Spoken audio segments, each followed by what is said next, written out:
Gigi here. Hey guys, like, comment, subscribe below. So I'm back with another video, looking a little raggedy because I am in the gym and I just did some cardio and I wanted to stop because I have my tripod and stuff and talk to you guys about a topic. Okay, so this video is about being unequally yoked with someone. So in my spiritual journey, reading the Bible and growing up in church, they would say, don't be unequally yoked. And it would be pertaining to marriage, just meaning that the person that you're marrying or the person that you're with does not share your same morals, values, or faith, right? And this is 2 Corinthians. But my mom, growing up, would always be like, she would always throw that phrase out there, like, you're unequally yoked. She said this about my ex. She said this about certain friends. And you know when your parents say something about a friend or about a boyfriend or about something that you're doing when you're growing up in your teenage years, you think they're crazy. You don't want to listen to them. It just seems absurd. They're just getting on your nerves. They're just whatever. But it comes out that they are right, like that it is true. So I just wanted to talk about that. Like, I feel like a lot of times we get ourselves into situations with people where we are unequally yoked. We are not the same. We may have things in common. We may be from the same place. We may work at the same job. We may have a common interest or a common friend, but we are not the same. We are not alike. We are not supposed to be together. We are unequally yoked. And when I have to evaluate myself through therapy and through spiritual guidance, over the past few years, and I'm looking at certain relationships I had, certain things that I tolerated or went through, I have to take accountability for myself, because the people who I was allowing around me, or the person who I was with, I was unequally yoked with. Basically, everyone grows up differently. I grew up in a Christian household. I grew up on love, attention, affection. Some people don't grow up like that. Some people grow up with parents who are on drugs, parents who have mental disorders, parents who neglect them severely. They grow up in households where everybody is mean, or they grow up with siblings or who are mean, or just stepfathers or stepmothers who are mean, or you just never know how someone grew up. Or their parents are deceased and they weren't raised fully. They could have been getting raised nice, and then the parent died in teenage or whatever, and that person is left with grief and trauma and they weren't fully raised. They don't know who they are.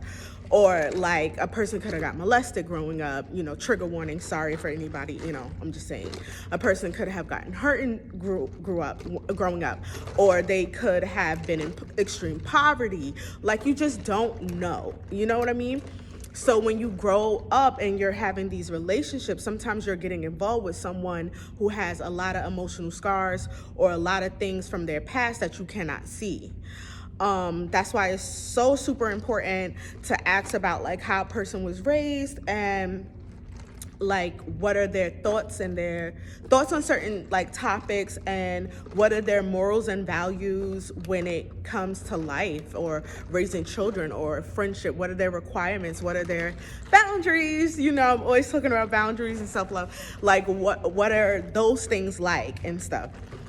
So basically, again, I would say I would just have to be I did take accountability for the people who I let near me, the people who I thought, because you can't change anyone. You can influence people. I've influenced tons of people, but you can't make them different. Everyone's heart is different. Everyone's mind and thoughts and intentions. Intentions. I be so genuine and so regular. I'm not perfect, but I be very genuine and regular, and people be having plans. They be having plans to harm and destroy, the devil. So you have to be super. Sorry about that, guys. My phone is going dead. I gotta stop shooting these videos in the gym because my phone don't be fully charged and I just be a wreck. But this is important. This is an important message, guys. When you are getting into relationships, when you are considering real friendships, or even letting someone come in your personal space, get into your energy, your aura, make sure that you guys are equally yoked, because sometimes it's just not really there, or it can seem like it is. Like, people are very tricky.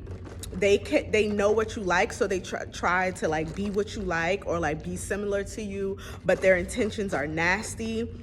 So just like evaluate people. That's more like easier. Evaluate people fully before you accept them into your space and into what you're doing in life and everything that comes with you, whether that's your knowledge of things, your knowledge, your experience, your energy, whatever they could take from you. People are users these days. They are users.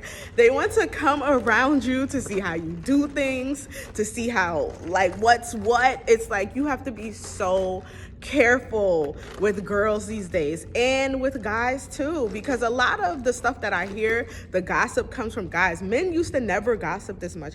Now they gossip a lot. So you have to be careful, guys. Make sure that your relationships are equally yoked. I keep playing with this hair. I'm just hot after getting off the treadmill. I'm sorry.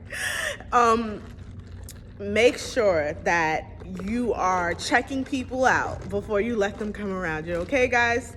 Remember, 2 Corinthians, go to it, read it, meditate on it, and make sure you're evaluating people before they come into your life. All right? Okay. Later, GG gang.